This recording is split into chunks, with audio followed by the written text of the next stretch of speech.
Hi and welcome. Whilst waiting for my home move to happen and for me to start setting up the full home network in my new home, I thought I'd do an interim video, and in this video I'm going to show you an alternative to setting up a VPN on your home network. Well, I found an alternative to this and it's called Cloudflare Zero Trust. As you can see on the screen at the moment, what it does is creates a Cloudflare tunnel using the Cloudflare Zero Trust service, and it provides you with a secure way to connect your resources to Cloudflare without a publicly routable IP address. With Tunnel, you do not send traffic to an external IP, instead a lightweight daemon in your infrastructure called Cloudflare, this is called the connector in normal terms, creates an outbound only connections to Cloudflare's edge network. The Cloudflare tunnel can connect HTTP web servers, SSH servers, remote desktops and other protocols safely to Cloudflare. This way your origins can serve traffic through Cloudflare without being vulnerable to attack that bypass Cloudflare. Now, what do you need to be able to set this up? Well, as you can see from the Word document I've opened up on screen at the moment, you will see that you need your own domain name which has already been registered, or you can create one using any domain registration provider. All you need to do is do an internet search. But some examples of reliable ones are www.fasthosts.co.uk or NameCheap.com. In this case, I'm using fasthosts.co.uk as I already have some domain names registered with them. The second thing you will need is to set up a free Cloudflare account so you can then access the Cloudflare Zero Trust facility. This is totally free, so you do not need to pay for the Cloudflare Zero Trust service. The only thing you would need to pay for possibly is your domain name registration. Thirdly, you will need a network device to install the Cloudflare Zero Trust connector application. In this case, I'm using Docker, which is going to be installed on Synology NAS, and in this case it's the model DS220+. The fourth thing you'll need is a static IP address on the network device or devices that you wish to access remotely. As these are configured in the Cloudflare Zero Trust account, they will need to be static IP addresses. That's all you need to set up this service. You do not need to have any VPN connection or open any firewall ports on your network. So this probably makes things easier for some people.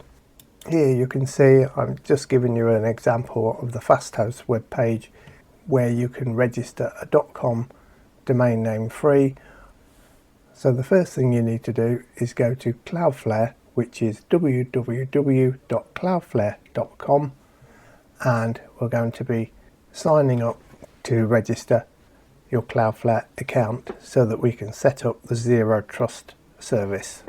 I will put links to all the websites I'm using in the description of this video so that you can easily find them or refer back to them if required. So once you are at the Cloudflare homepage, you need to select Sign Up. As you'll see, I'm hovering over here. This will then take you to the Cloudflare Get Started with Cloudflare page where you can enter your email address which you want to register to. So I will type in my email address where I want my account registered to. I will then enter a password and leave the box unticked below this for I would like to receive occasional email updates, but you can also tick this box if you require. Then you need to select Create Account. Then it will say your Cloudflare dashboard is loading. Then it should say, welcome to Cloudflare, what's your goal? So it should give you options for accelerate and protect your website, secure your organization, and this is for Cloudflare Zero Trust. So this is the option that we want to select, is Cloudflare Zero Trust. So select Get Started. Then The next option you need to select is protect your applications, as you can see here, which is for Cloudflare access. So select this option. Then it will ask you to choose your team name. Your team name can be anything you like, and it just creates a unique domain for your Cloudflare Zero Trust account. You can also change this later if you want to. So in this case I'm typing Tim 10 gig, similar to my YouTube channel name. So I'll then click next. Then it will ask you to choose a plan for Cloudflare Zero Trust. In this case you can select plan as the free plan, as this is quite sufficient for our needs. So select plan. The plan type should then say Zero Trust free plan type. Proceed to payment. Then you'll need to add a payment method. Although you will need to add a payment method, they will not take any charges as the service is totally free. So it's just there for future proofing, I believe. So just proceed to complete your credit card details, or you can use PayPal, as you will see there's a link there. Then once you have done that, click on next under the summary box. It should then load a summary of your payment details and also to state your plan type as Zero Trust free, and the users is a maximum of 50 users. So just click purchase. Then it will ask you to choose your team name again. As we've already created the team name, you can then click cancel and exit. It will then pop up with a window saying exit the Cloudflare Zero Trust setup.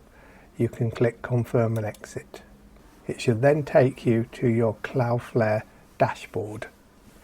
And the link for this in future, if you need it, is dash.cloudflare.com. It should then say that you currently don't have any websites. So you need to proceed further to click add site. Here you will need to enter the website address to which you've already registered your domain name for using your chosen domain name registration provider.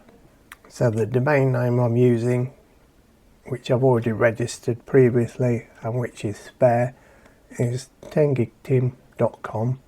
So then click add site. Then it will ask you to choose a plan. Here we are going to select the free plan. As you can see, I'm hovering over here. So select this box and click continue. It will then proceed to do a quick scan of your existing DNS records linked to your already registered domain name. This then produces a report of the IP addresses for the various servers linked to your domain name. You then need to click on continue. Then once you have done that, it should then take you to the page saying change your name servers. Here what you need to do is go into your domain name registration provider's control panel and change the DNS servers so that instead of linking them to your hosting provider or your domain name registration provider, you need to remove these and replace them with Cloudflare's name servers as shown on the screen here. So here you'll see I'm now in the control panel for my domain name, which is already registered, and here you will see it's reporting name servers and glue records. Your web control panel should hopefully be similar to this, but the layout will be probably different and you'll have to find the name server records yourself for your own hosting provider. So I will click on manage name servers, and then I will select specify name servers. Then under the name server details for name server 1, name server 2 and name server 3, I'm going to remove those details and replace them with the Cloudflare's name servers, as you will see on the screen at the moment. So I will click here to copy the first name server and paste it into the first name server box, go back, copy and paste the second name server into the name server 2 box on my hosting provider's web control panel. Then I will click Update Name Server Details. As you'll see, this is now saying that an update has been processed. It can take just a few minutes, or it can take up to 24 hours to update. Be aware of that you might not be able to continue to access your devices once you have finished setting everything up for a period of 24 hours. So you might have to wait 24 hours before you are able to access your local network devices remotely. Here we are back at the Cloudflare control panel where it's showing the name servers. As I've updated the name servers, I will then click Done, check name servers. Here it does actually state that registrars can take 24 hours to process name server updates, just for information. So let's proceed to click Done, check name servers. It's now saying Quick Start Guide, so click on Get Started. Here you will see that it's saying automatic HTTPS rewrites are selected with a tick in the box, and the box is green, so we'll click Save to leave it as the default setting. Always use HTTPS rewrites is greyed out with an X in the box, so we'll click Save to leave it as default. Then Brotli is also ticked with a green coloured box. We will click Save here to leave it as the default. Then we will click Finish. Here you will see that it still hasn't updated the name servers on the overview page, but we can proceed to check name servers again just to refresh it. It's now checking. Please wait a few hours for an update. Whilst we're waiting for the name server updates to be applied, we can proceed to install Docker and also the Cloudflare Docker container and connector on our Synology NAS. You can actually use any Windows machine, any Mac to install the connector on, and it's your choice which device you wish to use. All it needs to be is one that's powered on for 24 hours a day so that you are able to access your devices remotely any time of the day. So in this case, as I have a NAS permanently connected and powered on, I'm going to be using a Synology NAS. In this case, it is a DS220 Plus model.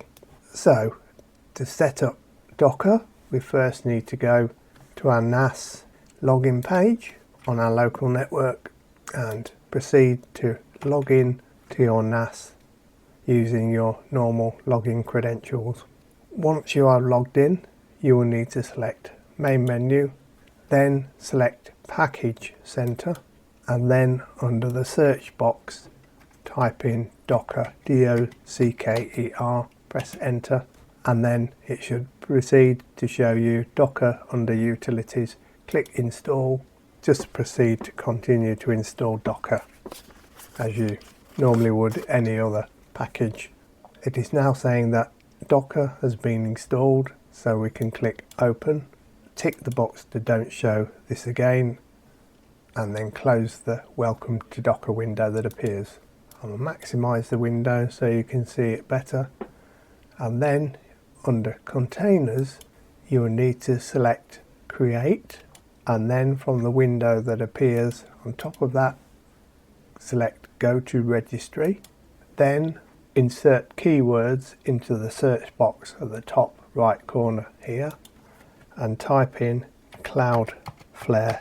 Then it should bring you some search results. The container you need to select to install is called Cloudflare/Cloudflared, and in my case it's the second one down, and it's a client for Cloudflare Tunnel, a daemon that exposes private services through the Cloudflare Edge, and this is the one you need to select. So double click, then a window should appear asking you to choose tag.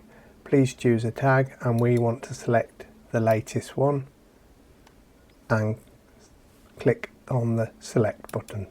It should then say Docker image successfully downloaded. So then from the menu on the left hand side, select image, Then select Cloudflare/Cloudflare latest and select launch. Here you should be presented with a network selection window, and you need to select use the same network as Docker host. Then select next. Then the container name should be shown as Cloudflare-Cloudflared1. You can change this to any container name you wish, but I'm going to leave it as default. The next option you need to select is Enable Auto Restart, so put a tick in that box. But at this point, do not click Next, as we need to select Advanced Settings. So once you have selected Advanced Settings, you need to go to Execution Command. Then you'll need to go back to the Cloudflare dashboard and refresh the overview page. Hopefully by this time it should have updated the DNS records, and as you can see, it's now saying great news, Cloudflare is now protecting your site. So from the left hand side menu of your Cloudflare dashboard, you need to select Access. Then from the page that appears, which should say Access, you need to select Launch Zero Trust. Then you should be presented with the Cloudflare Zero Trust Welcome Aboard page. From the left hand side menu, you need to select Access, and then from the drop down selection of services, you should see Applications, Access Group, Service Auth and Tunnels. You need to select Tunnels. Then you need to create your first tunnel, so select Create a Tunnel. You should then be presented with the Create a Tunnel web page. So under Name Your Tunnel, you need to give it a name. So for example, in this case, I'm going to call it NAS and click Save Tunnel.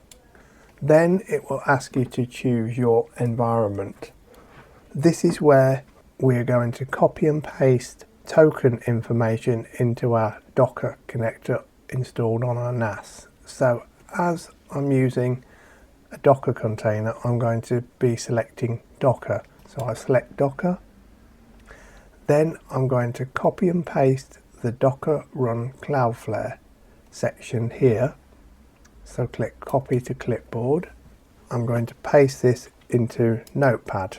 So once you have pasted it into Notepad, as you will see I've done on the screen here, you will need to remove the text that I'm highlighting at the moment.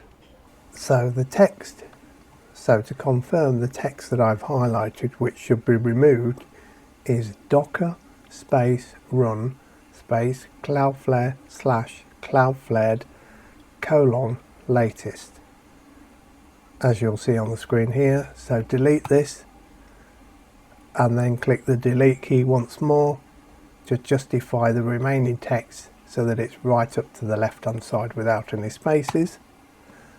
Then you'll need to select No Auto Update text section, as you will see I've done here.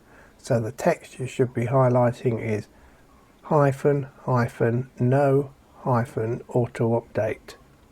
So again, delete this text and then press the delete key once more to justify the text so that there's only one space between tunnel and run. Once you have done that, you should be left with the remaining text as shown on the screen here at the moment. You will need to highlight all the remaining text, click Ctrl+C to copy it, or whichever command you're using on your computer to copy and paste. You will then need to go back to your NAS page, and in the advanced settings of the window that appears for execution command, under the command section box you will need to paste in the remaining text and click Save. Then you can click Next and click Next again, and make sure that the Run the container after the wizard is finished and click Done. You should then go back to your Cloudflare dashboard with your Configure NAS screen appeared and click Next. On the Route Traffic for NAS section, under the subdomain, you'll need to type in NAS. Then under your domain name, select your domain name. Path box can be left blank. And then under the type box, you need to select HTTP. Then under the URL section, you'll need to type in the local IP address that you use to access your NAS device. In this case, I'm using 192.168.1.33, as you will see on screen at the moment here. And then I have a colon on the port number, which is port number 5051. So under the URL box, you need to enter the local IP address of your NAS device. So in this case, I'm entering 192.168.1.33, then a colon, then the port number, which is used to access the login page for my NAS. In this case, I'm using port number 5050. However, the default on Synology NAS is normally 5000 for HTTP ports. So you may need to enter 5000. But in this case, I'm entering 5050. So then click on Save Tunnel. This should then take you to a summary of your tunnels, and here you can see that the tunnel name is NAS, the tunnel ID is shown, and the status is healthy. So this means that the Cloudflare Zero Trust service has connected to my Cloudflare connector installed on Docker on my local NAS. Once you have done this, you can then go back to your Docker page installed on your local NAS, click on Overview, and then you should be able to exit your NAS by signing out. Then you should be able to proceed to test the connector. So to access your local network device, so once you have waited up to 24 hours, obviously you can test it before 24 hours, but all you need to do to access your local network device or devices is type in their corresponding domain name that you've created in the Cloudflare Zero Trust control panel. So in this case it would be nas.10gigtim.com. You do not need to enter the colon and the port number, which you would normally use to access your device locally on your own network, as the Cloudflare service will automatically reroute it to the correct port number and local network device. So just enter nas.10gigtim.com, in your case your own domain name, without any HTTP or HTTPS, as Cloudflare will automatically reroute it to HTTPS using the correct port numbers. So that's all there is to setting up the Cloudflare remote access service. You can also add multiple devices that you want to access on your local network. So all you need to do from the tunnels screen, as you'll see I've got selected here, select your tunnel name. Then from the right hand side menu that appears, click Configure. Then you'll need to select public host name, and then under the public host name section you'll see that we've already got nas.10gigtim.com, which is the connector to our local NAS. You can add a public host name. Then you can proceed to select the subdomain and enter, for example, my PC, just as an example. Again, select the domain name from the drop down list. The type again is HTTP. Then under the URL you would enter the relevant IP address for the additional network device that you wish to have remote access to, and you can continue adding further devices via this same method. So once you have entered the URL, which is the local IP address of your network device you want to have remote access to, click Save Host, click Save Host Name, and then proceed to add any other public host names you want to add for devices you want to have remote access to. Again, once you have set up your Cloudflare Zero Trust account initially, you will need to wait 24 hours. So I would probably wait 24 hours before you add any further devices, by which time you should then be able to access all of your devices remotely. I hope you like this video. Please keep a lookout for further videos. Hit the subscribe, like buttons and bell notification, and sometime after the 17th of March I will start producing my series of my home network move and full network setup. So keep a lookout for that video series soon. Thanks again. Bye for now.